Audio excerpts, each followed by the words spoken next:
بسم الله الرحمن الرحیم. السلام علیکم و رحمت الله و برکاته. یک بار دیگر خواهرانی که در درس زوم با ما اشتراک دارید، پروردگار برکتتان دهد به همگی، و اینچنین خواهرانی که و عزیزانی که بعد ما رو در یوتیوب میبینن یا که در کانال های تلگرامی ما. امروز در درس تفسیر ما سوره اعلی رو میگذاریم و انشالله در دوام درس میبینید که چقدر انسان زبانش با ذکر پروردگار مشغول باشد، چقدر انسان یادش به یاد پروردگار باشد، یادش به آخرتش باشد. پروردگار دنیای او را آباد میکند و پروردگار مشکلی های او را برایش آسان میگرداند. این سوره اعلی سوره است که در مکه نازل شده است و پروردگار در یکم آیتش میگوید بسم الله الرحمن الرحیم سبح اسم ربک الاعلی. تو به نام پروردگار بزرگت یا به نام پروردگار عالی مرتبه‌ات تسبیح بگو. پروردگارت را از تمام عیب و نقصان ها، از تمام شرک ها پاکیزه بگو. یعنی خود کلمه سبحان یعنی پاکیزه می باشد و سبح اسم ربک الاعلی همون تسبیح گفتن ما، همون سبحان ربی الاعلی گفتن ما که با دهان هم میگوییم و با قلب هم به آن ایمان داریم که پروردگار پاک و منزه است از تمام شرک، از تمام عیب، از تمام نقصان ها. و از آداب پیامبر صلی الله علیه و سلم و اصحاب پیامبر بود که وقت سبح اسم ربک الاعلی رو میخواندن سبحان ربی الاعلی میگفتن. یعنی وقتی الله امر میکنند یا فسبح بحمد ربک و استغفر، وقتی که آمد سبحان ربی الاعلی و بحمده استغفر الله و اتوب الیه میگفتن پیامبر. اینجا خواهران عزیز الله به ما امر میکند که ما پروردگار را تسبیح گوییم و یعنی ذکر الله را زیاد بگوییم و ذاکرین الله کثیرا و ذاکرات، یا اینکه پروردگار فسبحوه بکرة و اصیلا، درباره تسبیح گفتن خودش، درباره الله را زیاد کردن در یک چند جای کتابش به ما امر میکند.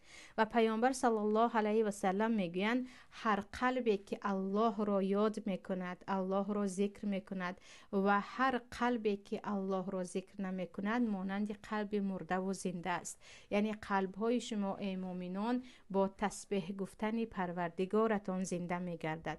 خیلی که حدیث مشهور است که پروردگار میگوید وقتی شما مرا در نفس خود ذکر میکنید، یعنی در قلب خود ذکر میکنید، من هم شما را پنهانی ذکر میکنم.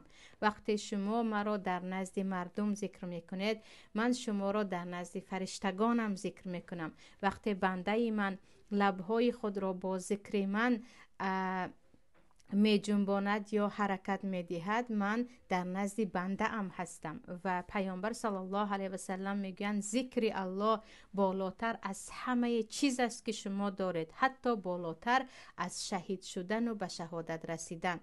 و خیلی آسان است که فقط ما با زبان خود در راه رفته ایستاده امان، خواب کرده و نشسته، یذکرون الله قیاما و قعودا و علی جنوبهم، میگوید الله در سوره آل عمران شما در همه لحظه می توانید سبحان الله، الحمدلله، الله اکبر گویید.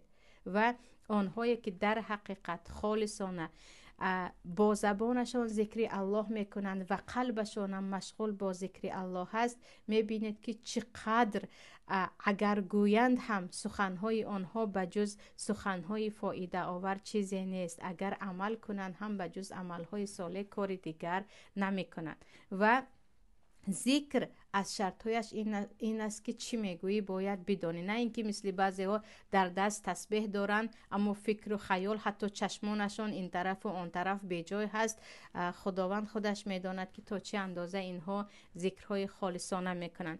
الله میگوید سبح اسم ربک الاعلی، تو پروردگاری بالا مقامت را تسبیح بگو. و پیامبر صلی الله علیه و سلم وقتی همین آیت نازل شده بود گفتن اجعلوها فی سجودکم، این آیت را شما در سجده هایتان بگویید.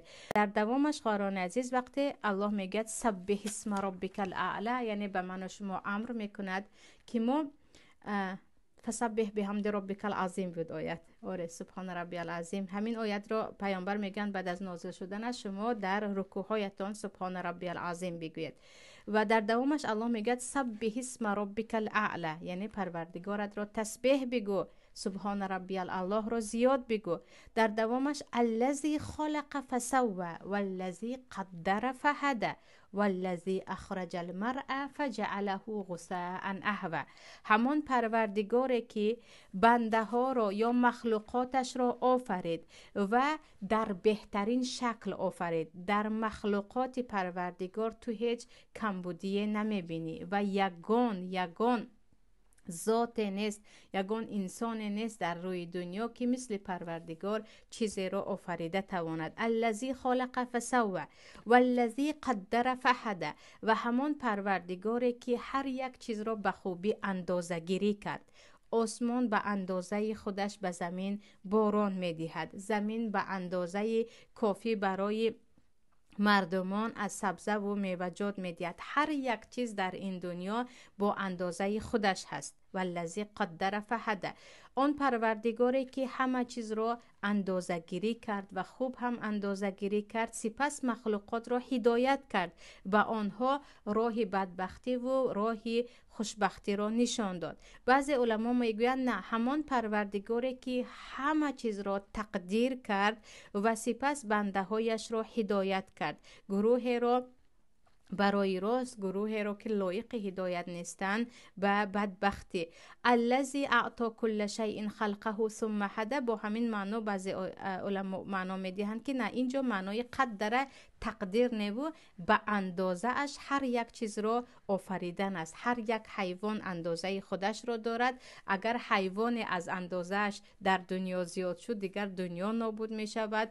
چی شمال باشد، چی باران باشد، چی برف باشد، هر چیز اندازه خودش را دارد. وقتی یکی به غضب پروردگار مردم گرفتار شدند و یکی از این اندازه ها، یعنی شمال از حد زیاد وزید یا باران از حد بارید یا گرمی از حد زیاد گرما داد، میبینید که مردم به چی مصیبت گرفتار میشوند. الذی قدر فهدى والذی اخرج المرء، همان پروردگاری که از زمین سبزه را رویانید یا گفتیم گیاه ها را رویانید و فجعله غثاء احوى، و آن گیاه ها بعد از اینکه سبز و زیبا از زمین می رویند و یکی می بینی که زرد می شوند، خشکیده می شوند و شمال آنها را به هر طرف گیران می برد، یعنی دیگر تماما بی قدر و بی چیز می شوند. و خواهران عزیز، در اکثریت آیات هایی که در قرآن پروردگار درباره از زمین روییدن گیاه ها و درخت ها صحبت می کند،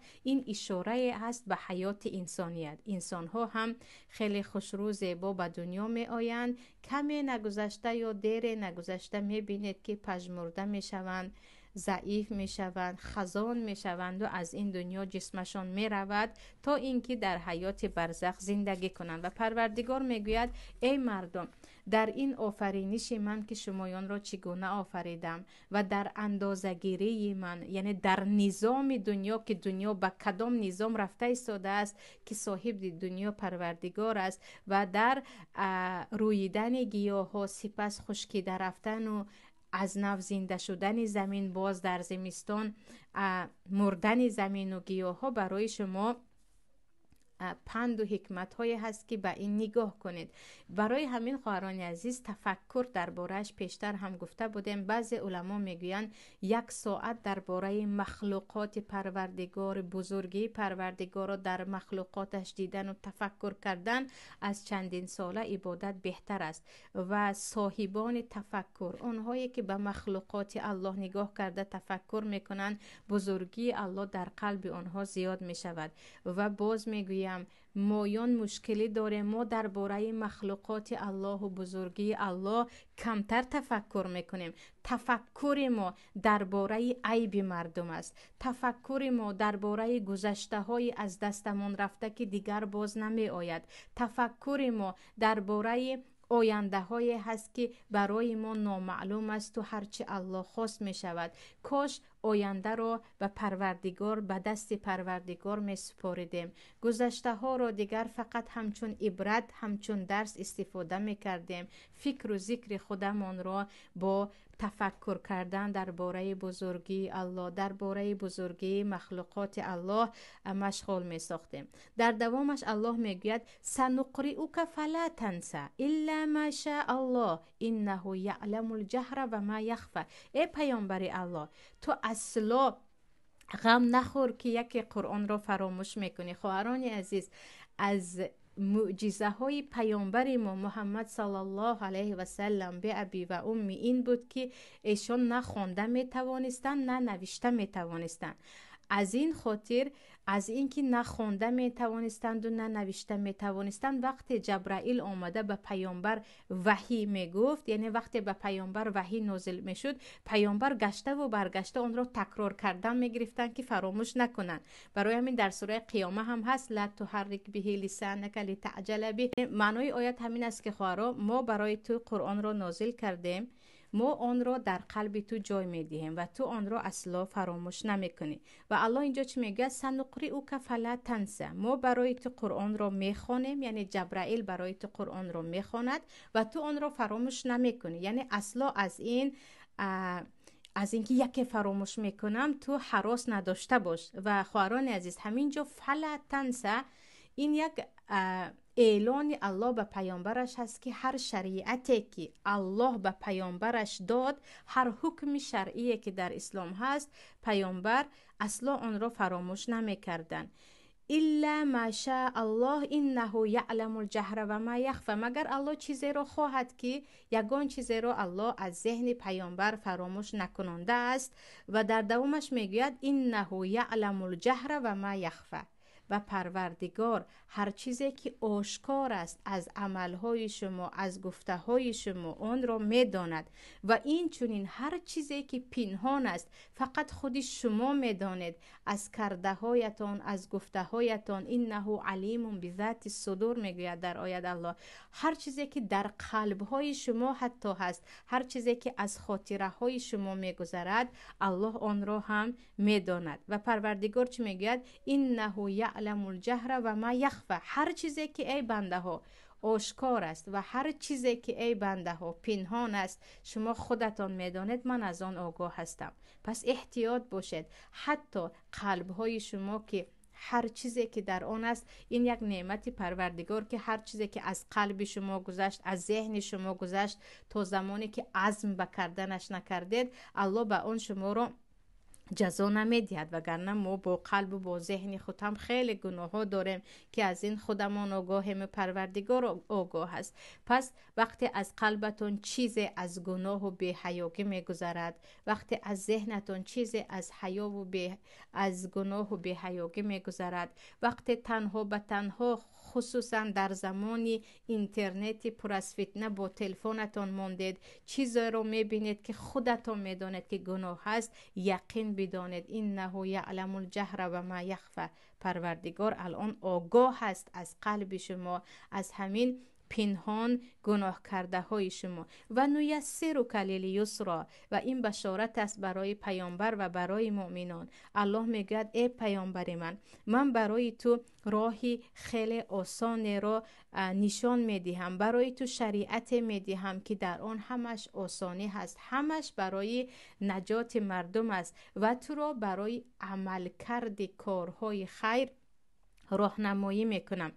و این چنین در آیت‌های دیگر پروردگار میگوید هر کسی که برای عمل خیر قدم زد و کوشش کرد، پروردگار برای او آن راه را آسان میکند. در دوامش الله میگوید فذکر این نفعت الذکر. فذکر این نفعت الذکر. ای پیامبر، تو به مردم پند بده، تو مردم را نصیحت کن، تو مردم را راهنمایی کن. در تفسیر ابن کثیر میگن اگر برای مردم راهنمایی تو منفعت دهد، یعنی مادامی که میدانی که سخنهای تو برای مردم الان در جایش نیست گفتنش، در این وقت به آنها نگو. حضرت علی میگویند بعضا شما به مردم چیزهایی را میگویید که عقل مردم آن را برداشت کرده نمیتواند و این فقط برای مردم فتنه میشود، فقط برای مردم فتنه میشود. برای مثال یک نفر رو مثلا یک مرد رو وقتی که به اسلام دعوت میکنن، پیش از همه به او درباره ختنه گپ میزنن که خیلی انسان از این میترسد. آره، یا وقتی که مثلا در یک جمعیتی که از اسلام هیچ خبر ندارن، در ما حضرت عایشه در 9 سالگی ازدواج کردن گویان شروع میکنن. این یک فتنه است برای مردم. یعنی فذکر این نفعت ذکر، چیزی رو بگو که به مردم فایده رساند. مادامی که چیزی که تو میگویی مردم از آن فقط به فتنه گرفتار میشوند، آن را نگو. یکی از راههای دعوت این است، یکی از راههای نصیحت این است که انسانی نصیحتگر در کجا چی گفتنش را بداند. خیلی چیزهایی هست که ما میدانیم اگر گوییم از آن فقط فتنه می شود، فقط بدبینی می شود. در اینجا باید چیزی نگوید. یعنی به هر یک در سخن دیگر حضرت علی میگویند مردم را به عقلهایشان نگاه کرده صحبت کنید. یعنی هر کس را به عقل خودش، به اندازه عقل خودش نصیحت میکنی. انسان‌های باسواد را باسوادانه، انسان‌هایی که از علم دورن به آنها باز ساده تر. و بعضی انسان‌ها عموما هر چیز را مثل یک قصه و یک افسانه نقل میکنی که تا از آن درک کنن. یعنی همین آیت فذکر این نفعت ذکر، تو پند بده. وقتی که پندی تو به کار می آید و مردم از آن استفاده میبرد، این یک راه نمایی است برای طالب علمان و برای دعوتگران، برای ما و شما که ما در کدام حالت چی گفتنمان رو بدانیم. مثلا بعضی نفرها هستند که به آنها پند میدهی، به آنها پیامبر و الله میگویی، به مسخره میگیرن. عموما یعنی شنیدن نمیخواهند. در اینجا به آنها هیچ فایده ندارد، هیچ فایده ندارد. خودتان رو به آبرو میکنید. بعضی انسان ها هستند که تشنه موعظه شما هستند، تشنه گفته الله پیامبر هستند. در این وقت برای آنها چیزی میگوید. یعنی هر جا نصیحت خودش را دارد. بعضی جایها هست که عموما نصیحت کردن یک طرف است، شما نباید اشتراک کنید، چون در آنجا برعکس به شما نصیحت میکنند و شما را به گمراهی میکشند. در دوامش الله میگوید سیذکر من یخشی، همانو از نصیحت های تو، از پند و تذکر تو ای پیامبر، کسی پند میگیرد که او از الله میترسد. پس نصیحت ها به قلبی خاشعین، یعنی به دل هایی که آنها ترس از پروردگار دارد فایده دارند. آنهایی که قلبهایشان مهر زده است، آنهایی که در حیاتشان کار را به خاطر ترس از الله ترک نکردن، نصیحت ها برای آنها فایده ندارد. و یتجنبها الاشقا، و بدبخت است و بدبختان آنهایی که خیلی گفتم به قلبشان مهر زده است، اگرچه به زبان میگویند اما در دل ایمان به الله و به آخرت ندارن. یتجنبها، خود را همیشه از نصیحت دور میکشن. یعنی خود را همیشه چی میکنن؟ میگویند ما نزدیک نشویم به این.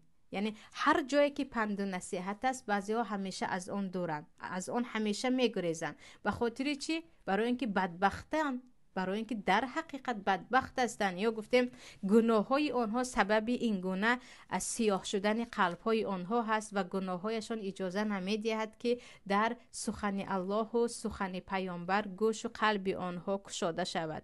و الله میگوید الذی یصلی النار الکبری، آن که جای وی دیگر دوزخ است، او داخل آتش جهنم و بزرگ می شود. ثم لا یموت فیها ولا یحیا، سپس در آنجا نه می میرد که از عذاب خلاص شود و نه زنده می ماند که حیاتی درست زندگی کند. یعنی نه حیاتی آرام دارد که حیات داشته باشد، نه مرگ داشته باشد که از این عذاب خلاص شود. بین مرگ و بین زندگی هست. اونه که از پند و نصیحت می گریزد، اونه که آن چیزی که به فایده دنیا و آخرتش هست از آن میگریزد. در دوامش الله میگوید قد افلح من تزکى و ذکر اسم ربه فصلى، در حقیقت نجات یافت، هم در دنیا هم در آخرت. آنی که تزکه یعنی پاکیزه کرد، نفس خود را با عملهای صالح پاکیزه کرد، حیاتش را با عملهای صالح گذرانید. آنهایی که در دنیا از پی عمل صالح هستند، نقشه های آنها عمل صالح هست، زندگی آنها به خاطر عمل صالح هست، در حقیقت انسان های مبارک هستند که هم دنیایشان آباد است هم آخرتشان آباد است. و ذکر اسم ربه فصلی، و در حقیقت نجات یافت هر کسی که پروردگارش را ذکر کرد و نماز خواند.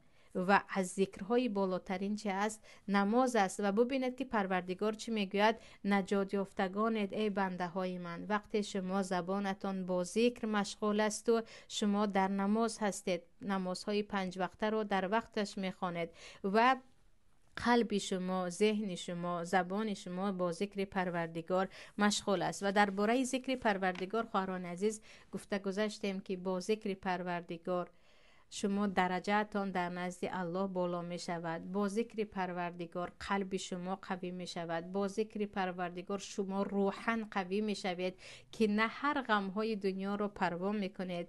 و با ذکر پروردگار رزق شما زیاد می شود. پروردگار وقتی میگوید هر چی تو ذکر کرده من در نزد تو هستم، یعنی من با کمکم با تو هستم، من به تو کمکت میرسانم، تو را به حالت نمیمانم. و در دومش الله میگوید بل تؤثرون الحیات الدنیا. ولی شما ای انسان ها، ولی شما ای مردم، چه مسلمان و چه غیر مسلمان، شما دنیا رو اختیار میکنید به جای اینکه الله رو زیاد ذکر کنید، از پی عمل های صالح شوید، از پی نماز شوید.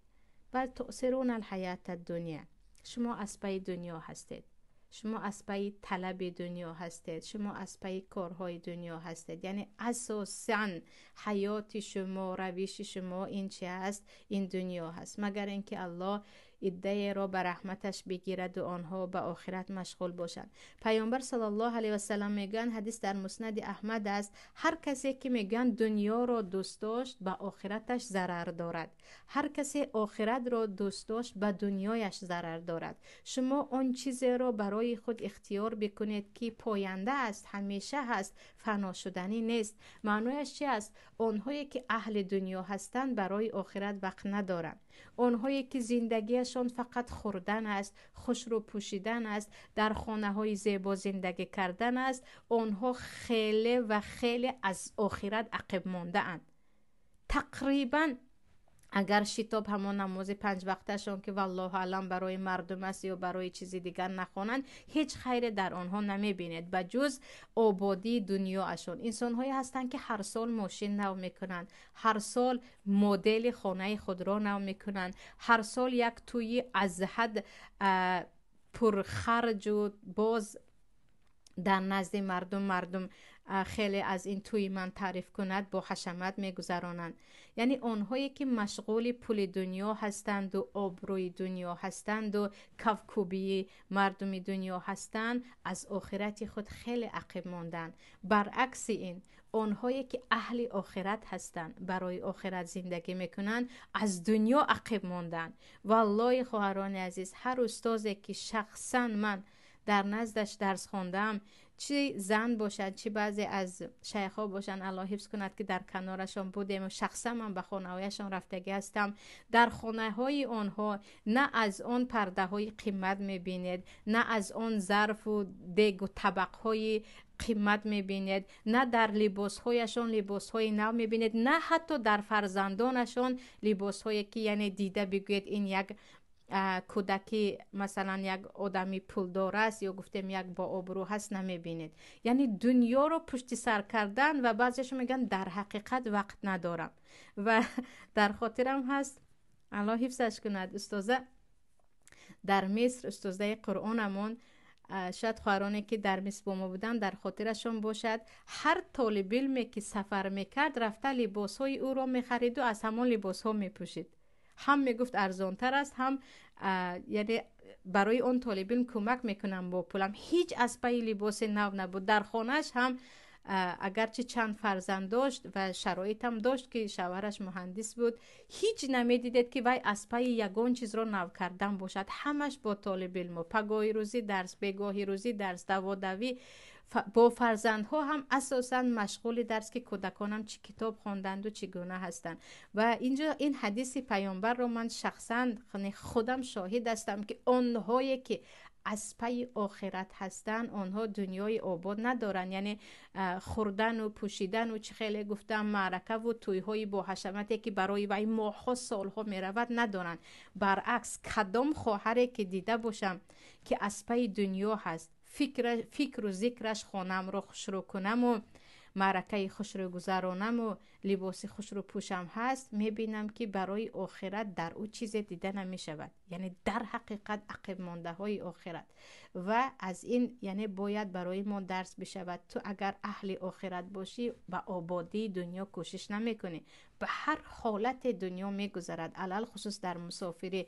و وای بر حال خواهرانی که مسافر هستید و می دانید شما در مهاجرت هستید، شاید امروز شاید فردا آن وطن مهاجرت رو ترک کنید، به ضمن این خیلی پولهای زیاد رو فقط برای اطرافتان و پوشیدن و خوردن و زیبا کردن خانه‌تان استفاده میکنید. به خاطر 2-3 سال، به خاطر 2-3 سال کاش از آن به اهل عائله کم بغل خود برای پیشروی کاری که بعد از مرگتانم برای شما ثوابش میرسد مشغول باشید. یعنی من بعضی خواهرهای رو میشناسم، به نزدیک بود من شخصا خواهر رو میشناسم، درباره یک نمیدونم خودش مهاجر است، درباره یک میبلی کنون چیزهای خانوادگی خیلی قیمت صحبت کرد، نمیدونم چند هزار یورو. من گفتم خواهر و خیر تو گفتی من 4 سال در اینجا میستم از باب نصیحت، برای 4 سال مگر همین اسراف نیست؟ یک پولی کلان برای 4 سال که یک آن هم یک شفنیر یا گفتیم یک میبل یک جوان میگوید من در دنیا مگر چند بار می آیم. خواهری که از ایمان خود و یا گفتیم از اینکه وی گویا مهاجر در راه الله صحبت میکند، یک بار شاید ناخودآگاه این رو گفت، میگوید مگر من در دنیا چند بار زندگی میکنم که برای 4 سال نباشد هم با 10,000 یورو یا از آن کلان و زیادتر یک شفنیر برای خانه هم نخرم. یعنی این چی میگید؟ اینها رو آباد کننده های دنیای خود. شما تصور کنید به چند یتیم یا حتی در تاجیکستان 1-2 کودک رو تمامی لباس و تمام خوراکواری هایش رو شاید شما تا 1 سال مهیا کنید با همان یک شفنیری که به خانه خود خریدید، یا حتی بعضی رو میتوانید صاحب یک در خانه کنید و این بعد از مرگتان هم ثوابش در نامه اعمال شما رفتن میگیرد. ولی الله چی میگه؟ الله که از حال ما با خبر است. بل تؤثرون الحیات الدنیا، لیکن شما انسان ها شما حیات دنیا رو برای خود انتخاب میکنید. عبدالله ابن مسعود صحابی جلیل پیامبر در اطرافشان شاگردها همین آیت را میخوانند، سپس میگویند آیا میدانید ما برای چه دنیا رو انتخاب کردیم؟ اگرچه خود اهل دنیا نبودن، این همچون یک خاکساری ایشان بود. میگن میدونید برای چه ما دنیا رو انتخاب کردیم؟ چون دنیا با زیبایی‌هایش، با مالش، با خوراک‌هایش، با تمام نعمت‌هایش رو برای ما هست. ما آن را میبینیم و برای آن کوشش میکنیم. آخرت که از چشم ما غیب است و آن را ما نمیبینیم، برای همین ما برای آخرت کوشش نمیکنیم. ما برای آن چیزی که دیده ایستاده ایم و زود گذر از کوشش هایمان برای آن است. خواهران عزیز، همین روزه زندگی هر روزه خود را حساب کنید. چند ساعت را برای دنیا میدهید، چند ساعت را برای آخرت، چند ساعت را برای آخرتی که باید تمام نشدنی است شما جدا کرده اید و چند ساعتی همین روزتان را برای دنیا که شاید فردا تمام باشد. یقین میدانیم که پس از چند سال ما دیگر از این دنیا می رویم، اینجا وطن ما نیست. و الله چی میگه؟ شما انسان ها دنیا را انتخاب میکنید، حیات دنیا را. والآخرت خیر و ابقا، اما بدانید آخرت برای شما بهتر است و آن پاینده هست و آن پاینده هست. پیامبر صلی الله علیه و سلم حدیث در صحیح مسلم است، میگویند مثال دنیا در مثال آخرت این است که تو انگشتت را به یک بحر بیمانی و سپس بگیری. یعنی از یک بحر چقدر تو آب میگیری، همون گونه است انگشتت را غوطه زنی به آب بحر و ببرداری چقدر میماند. مثال دنیا در نزد آخرت همین گونه است، یعنی خیلی کم است، اما شما برای آن فقط حرکت میکنید. بعد الله میگوید این هذا لفی الصحف الاولی، این گفته های من که شما آخرت برای شما ای بنده های من بهتر است برای آخرت کوشش کنید، برای آخرت دوا کنید. این گفته های من فقط در قرآن نیست، در صحیفه های ابراهیم، یعنی در کتابی که به ابراهیم داده بودم و به موسی داده بودم و کتاب هایی که پیشتر از این بود در آنها هم هست. یعنی یگان کتاب آسمانی نآمده است، یگان پیامبر نآمده است که نگفته باشد که والآخرت خیر و ابقا، ای مردم آخرت برای شما بهتر است و پاینده است و همیشه است و تمام نشدنی است. کوشش های خود را برای آخرت کنید. و حدیث پیامبر است آنه که غمی او آخرت باشد الله کارهای دنیوی او را به سامان میرساند. و درباره کتاب ابراهیم اینجا بعد از نازل شدن همین آیت صحابه از پیامبر میپرسند، ابوذر غفاری در اینجا آوردگی است که میگن ما در صحیفه های ابراهیم چی هست ای پیامبر الله؟ پیامبر میگن در صحیفه های ابراهیم ضرب المثل های هست. یکی از آنها این است که پروردگار به پادشاه ها میگوید ای پادشاه مغرور گرفتار شده، من تو را به دنیا نفرستادم تا اینکه تو به مردم ظلم بکنی و به خود دنیا جمع کنی. من تو را فرستادم تا اینکه تو به مظلومان کمک کنی. بدانید اگرچه مظلوم کافر باشد من دعای او را به عقب بر نمیگردانم. یعنی حتی کافر هم باشد وقتی مظلوم دعا میکند پروردگار دعای او را قبول میکند. و در یکی از ضرب المثل های دیگری که در صحیفه های ابراهیم است پیامبر میگویند عاقل همان کسی هست که او زندگیش را یا وقتش را به سه تقسیم میکند.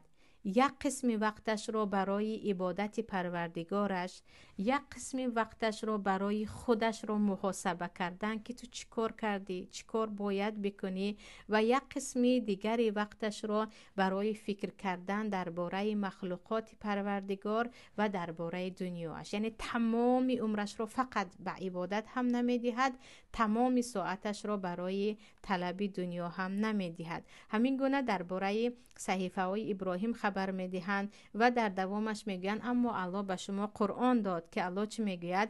قد افلح من تزکى و ذکر اسم ربه فصلی بل تؤثرون الحیات الدنیا والآخرة خیر و ابقا. این بود خواهران عزیز تفسیر سوره اعلی. و بگذار بعد از گرفتن این تفسیر، از اینکه خواهران عزیز درس های تفسیر به ما عملی شود، لطفاً اکثریت وقت خود را برای دنیا و برای آخرت صرف کنید. یقین بدانید هر کاری که برای آخرت کردید آن پشیمانی ندارد، اما هر کاری که برای دنیا کردید میگذرد و میرود. یعنی حتی فرزندها داشته باشید، حتی شوهر و پدر و مادر داشته باشید، برای آنها هم هر خیر میکنید به خاطر الله کنید و زندگی امان را اساساً به خاطر آخرت، به خاطر رسیدن به آن وطن اصلی که در آنجا مرگ وجود ندارد و ابدی است، برای آن باید سپری کنیم. اینجا می توانم سوال ها رو بگیرم.